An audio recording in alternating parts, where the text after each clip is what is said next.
का वेलकम करती हूँ मेरे यूट्यूब चैनल पर जिसका नाम है डिस्टेंस स्कॉलर।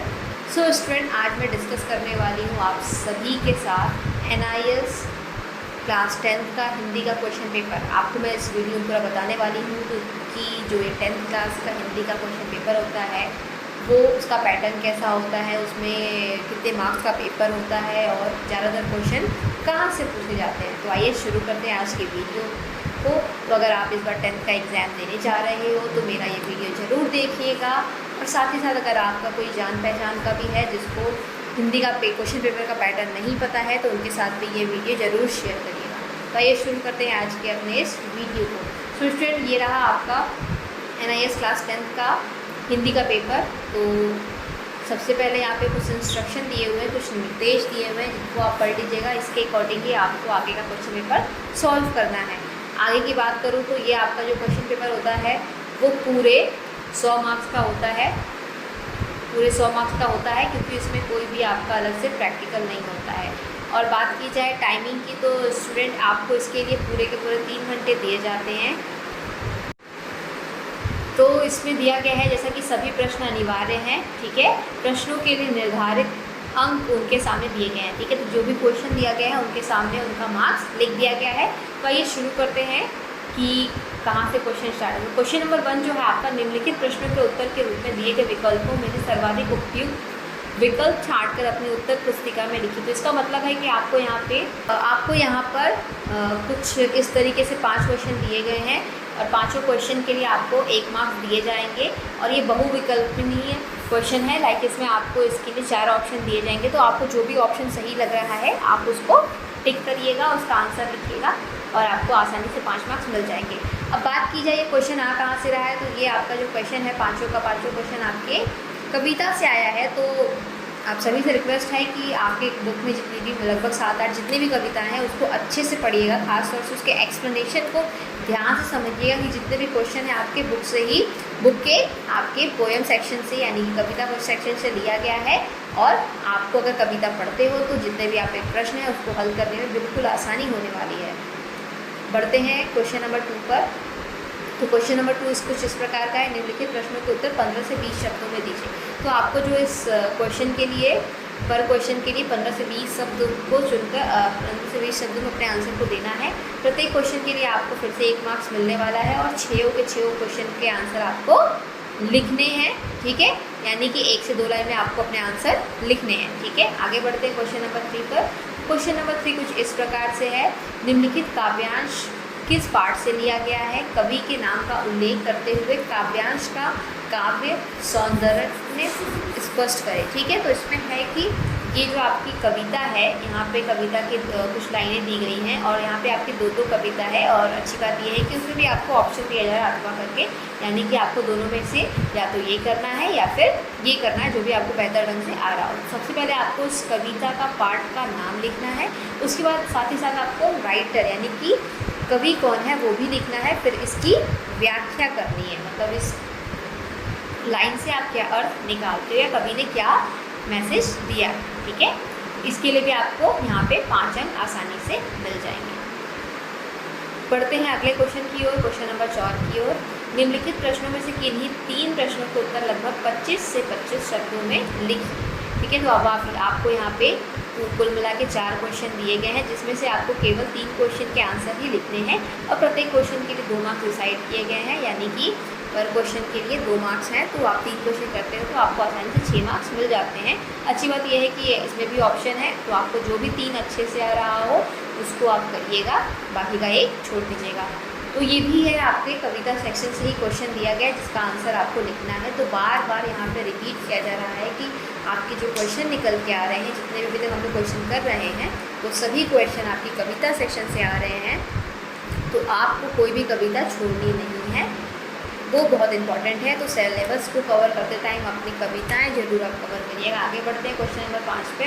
क्वेश्चन नंबर 5 है, निम्नलिखित प्रश्नों का उत्तर लगभग 50 शब्दों में दिए। तो यहाँ भी आपको इस प्रश्न के लिए कुल मिला के 3 मार्क्स दिए जा रहे हैं। और एक अच्छी बात है कि इसमें भी आपको 2 ऑप्शन दिए गए हैं और ये भी कविता में से ही लिया गया है क्वेश्चन। तो आपको जो भी क्वेश्चन ज़्यादा अच्छे ढंग से आ रहा हो, चाहे वो आप इसकी बात करिए या इसकी बात करिए, तो उसको अच्छे से करिएगा और करने के साथ ही आपको 3 मार्क्स आराम से मिल जाएंगे। तो ये क्वेश्चन भी आपकी कविता से ही रिलेटेड है, ठीक है। आगे बढ़ते हैं क्वेश्चन नंबर 6 पर। क्वेश्चन नंबर 6 में अब 1 2 3 4 5 6, इसमें 6 क्वेश्चन है जो कि बहुविकल्पीय क्वेश्चन है, ठीक है। इसके लिए भी आपको प्रत्येक क्वेश्चन के लिए 1 मार्क्स दिया जा रहा है और ये ऑप्शनल है। अब ये क्वेश्चन जो आपके हैं वो गद्यांश यानी कि आपके जो पार्ट में स्टोरीज हैं उसमें से ये 6 क्वेश्चन दिए गए हैं। तो अब आपको जितनी भी स्टोरी है उनको भी अपने एग्ज़ाम में अच्छे से करके जाना है और इस तरीके से आप इनको सॉल्व करके आसानी से 6 मार्क्स गेन कर सकते हो। बात करते हैं क्वेश्चन नंबर 7 की। तो क्वेश्चन नंबर 7 वापस से आ रहा है, निम्नलिखित प्रश्नों के उत्तर 15 से 20 शब्दों में दीजिए।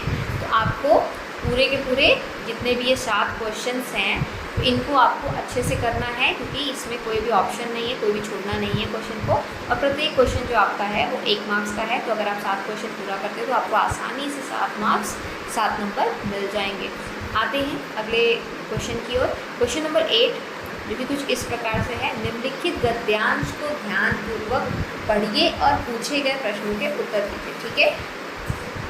तो इसमें भी एक अच्छी बात है कि इसमें भी आपको 2 ऑप्शन मिल रहे हैं, चाहे आप ये करिए चाहे ये करिए। तो इसमें जो आपके पार्ट से ही यानी कि ये सीन पैसेज होने वाला है, आपके पाठ्य पुस्तक से ही 2 गद्यांश पूरा का पूरा लिया गया है। तो आपको उसको पढ़ना है, इस वाले गद्यांश को चाहे इस वाले गद्यांश को, फिर आपको उसके अकॉर्डिंग 3 क्वेश्चन दिया गया है और तीनों के आंसर आपको लिखने हैं। तो एक क्वेश्चन के लिए 1 मार्क्स है, पहले वाले क्वेश्चन के लिए 1 मार्क्स है, बाकी के 2 क्वेश्चन के लिए 2 मार्क्स डिसाइड किए गए हैं। तो अगर आप इसको कर लेते हो तो आसानी से 5 नंबर आपको मिल जाता है, ठीक है। आगे बढ़ते हैं क्वेश्चन नंबर 9 की ओर। क्वेश्चन नंबर 9 कुछ इस प्रकार से, निम्नलिखित प्रश्नों में से किन्हीं 4 के उत्तर लगभग 20 शब्दों में दीजिए। अब आपको यहाँ पर कुल मिला के 5 क्वेश्चन दिया गया है, जिसमें से आपको कोई भी 4 जो भी आपको आ रहा है उसको आपको कर देना है और पर क्वेश्चन के लिए आपको 2 मार्क्स दिए जा रहे हैं। अगर आप 4 क्वेश्चन करते हैं तो आपको आसानी से 8 मार्क्स मिल जाएंगे। और ये भी आपका पाठ्य पुस्तक के स्टोरी वाले सेक्शन से, ठीक है। बार बार कहा जा रहा है कि स्टोरी को नहीं छोड़ना है, कविता को नहीं छोड़ना है, क्योंकि आप देख रहे हो कि आपका पूरा का पूरा पेपर जो है वो आपके स्टोरी और कविता के इर्द गिर्द ही घूम रहा है। तो अगर आप स्टोरी और कविता को अच्छे से कर लेते हो तो आपको आसानी से 70-80 मार्क्स मिल जाता है, ठीक है। आगे बढ़ते हैं क्वेश्चन नंबर 10 पर। क्वेश्चन नंबर 10 कुछ इस प्रकार से, निम्नलिखित प्रश्नों में से किन्हीं 3 के उत्तर लगभग 40 से 50 शब्द में दीजिए। अब ये पुस्तक आपके पाठ्य पुस्तक के गद्यांश से फिर लिया गया है। कुल मिला के 4 क्वेश्चन दिए गए हैं, 4 में से आपको किन्हीं 3 का ही 40 से 50 शब्दों में आंसर देना है। अब प्रत्येक क्वेश्चन के लिए आपको यहाँ पे 3 मार्क्स दिए जा रहे हैं। तो अगर आप तीनों के तीनों करते हो तो आपको आसानी से पूरे के पूरे 9 मार्क्स मिल जाते हैं, ठीक है। आगे बढ़ते हैं क्वेश्चन नंबर 11 की ओर। क्वेश्चन नंबर 11 कुछ इस प्रकार से, निम्नलिखित काव्यांश को पढ़कर पूछे गए प्रश्नों के उत्तर दीजिए। वापस से काव्यांश आ गया है यहाँ पर, ठीक है, और काव्यांश आ गया है और उसके साथ ही साथ 5 क्वेश्चन आ रहे हैं। आपको इस काव्यांश को पढ़ना है और इससे रिलेटेड यहाँ पे 5 क्वेश्चन दिए गए हैं जिनके आपको सारे के सारे आंसर लिखने हैं। लेकिन ये जो काव्यांश है ये आपके पाठ्य पुस्तक से मुझे जहाँ तक लग रहा है नहीं है, ये आपका अनसीन पोयम है, यानी कि ये आउट ऑफ सिलेबस है, आपके बुक में मौजूद नहीं है। तो लेकिन इसको लेके आपको टेंशन नहीं लेना है, क्योंकि अक्सर मैंने देखा है कि बच्चे जब भी ये अनसीन पैसेज या फिर अनसीन पोयम आता है तो उसको लेके काफ़ी परेशान हो जाते हैं, जबकि ये बहुत ईजी होता है, क्योंकि आपके इसी पूरे सेक्शन में ही आपका आंसर छुपा होता है। तो सिर्फ जब भी आप अनसीन पैसेज या फिर अनसीन पोयम कर रहे हो तो आपको इसको 1 से 2 बार पढ़ना है और साथ ही साथ आपको जो भी इसके क्वेश्चन के आंसर है वो आपके मन में आसानी से बनने लगेंगे कि इसका आंसर ये होने वाला है, इसका आंसर ये होने वाला है। तो ये बिल्कुल भी डिफ़िकल्ट नहीं है, इसको लेके आपको बिल्कुल टेंशन नहीं लेना है। ओके, अब बात करते हैं क्वेश्चन नंबर 12 की। तो निम्नलिखित गद्यांश को ध्यानपूर्वक पढ़िए और पूछे गए प्रश्नों के उत्तर दीजिए। तो वापस एक गद्यांश आ चुका है आपके इस पेपर में, जो कि 5 मार्क्स का है, 5 मार्क्स का है, जिसके लिए 5 क्वेश्चन डिसाइड किए गए हैं, ठीक है। तो आपको वापस से इस गद्यांश को ध्यान से पढ़ना है। जहाँ तक मुझे लग रहा है ये भी आपका अनसीन पैसेज ही है, ये आपके बुक में नहीं है, आउट ऑफ सिलेबस है, तो ध्यान से इसको पढ़ना है और इस पाँचों के पाँचों क्वेश्चन के आंसर देने हैं। बात करते हैं क्वेश्चन नंबर 13 पर। तो डियर स्टूडेंट, ये जो आपका क्वेश्चन नंबर 13 होने वाला है, ये पूरा 10 मार्क्स का यानी कि 10 नंबर का होने वाला है, जिसके लिए आप देख सकते हैं यहाँ पे पूरे के पूरे 10 क्वेश्चन दिए गए हैं। और ये क्वेश्चन आ कहाँ से रहा है? तो ये क्वेश्चन आ रहा है आपकी ग्रामर पोर्शन से। ग्रामर पोर्शन को भी थोड़ा बहुत आपको करके जाना है, ये नहीं कि उसको बिल्कुल छोड़ दे। अगर आप ग्रामर सेक्शन छोड़ते हो तो आपका पूरा पूरा 10 नंबर यहीं पे छूट जाने वाला है। ग्रामर सेक्शन में भी आप देख सकते हो संधि विच्छेद दिया हुआ है, समास विग्रह दिया हुआ है, उपसर्ग दिया गया है, प्रत्यय दिया गया है, सरल वाक्य में अनुवाद करने के लिए दिया गया है, ठीक है। और जैसे कि पर्यायवाची दिया गया, मुहावरे दिया गया है, वाक्य को शुद्ध अशुद्ध करो, तो ये सब आप बिल्कुल आसानी से करके नंबर ले जा सकते हो। तो इसको अगर आप थोड़ा बहुत भी कवर करते हो तो जहाँ तक है ये आपका सेक्शन अच्छा जाने वाला है और आसानी से आप इसके लिए 10 के 10 मार्क्स गेन कर सकते हो, ठीक है। बात करते हैं क्वेश्चन नंबर 14 की। तो क्वेश्चन नंबर 14 कुछ इस तरीके से है कि निम्नलिखित गद्यांश का सार लगभग 1/3 शब्दों में लिखिए। तो आपका जो गद्यांश है वो 5 नंबर का दिया गया है। तो ये है कि आप यहाँ पर आपको एक पैसेज दिया गया है जिसको आपको पढ़ना है, समझना है और फिर इसी का वापस से एक्सप्लेनेशन करना है, इसी को समझाना है, लेकिन मात्र 1/3 शब्दों में, यानी कि जितना लिखा गया है इसका 1/3 ही आपको लिख करके आंसर देना है।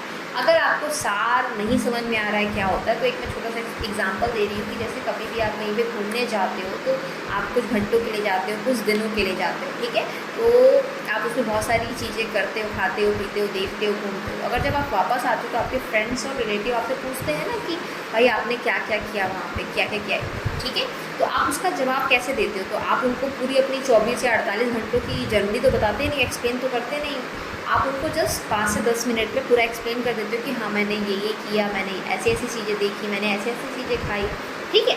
तो यही होता है आपका सार, ठीक। आपको यहाँ पे भी वही करना है, ये पढ़ना है, इससे जो भी आपको समझ में आ रहा है उसका सार जस्ट 1/3 पार्ट में लिख देना है, जिसके लिए आपको 5 नंबर मिलने वाले हैं, ठीक है। अब बात करते हैं क्वेश्चन नंबर 15 की। तो क्वेश्चन नंबर 15 जो है पत्र लेखन पर है। एक पत्र जो आपका है वो फॉर्मल है, दूसरा आपका पत्र जो है इनफॉर्मल है।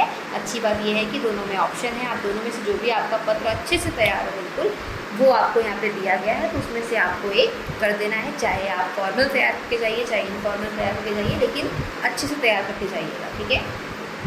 इसके साथ ही साथ बात करते हैं क्वेश्चन नंबर 16 की। तो क्वेश्चन नंबर 16 पूरा का पूरा 10 मार्क्स रखा हुआ है अपने आप में, जिसके लिए आपको एक निबंध लिखना है। और ये है शर्त कि आपका निबंध जो है लगभग 300 शब्दों का होना चाहिए। तो कोशिश करिएगा कि आपको जो निबंध है आधे से 1 पेज का तो होना ही होना चाहिए, क्योंकि आप देख लो कि इसके लिए 10 मार्क्स डिसाइड किया है। तो अगर आप इसे 4-5 लाइनें लिख के आ जाओगे तो वो बिल्कुल मार्क्स उसमें बिल्कुल कटने वाला है और थोड़े ही मार्क्स दिए जाएंगे। और एक अच्छी बात है कि इसके लिए आपको 4 ऑप्शन दिए हैं, जिसमें सिर्फ आपको एक विषय चूज़ करना है सिंपली, और उस पर निबंध लिखना है। जो भी विषय आपका इसमें से बेहतरीन तरीके से तैयार हो उसको आप चूज़ करना और उस पर निबंध लिख कर आना और मस्त 8 से 10 नंबर पा जाना, ठीक है।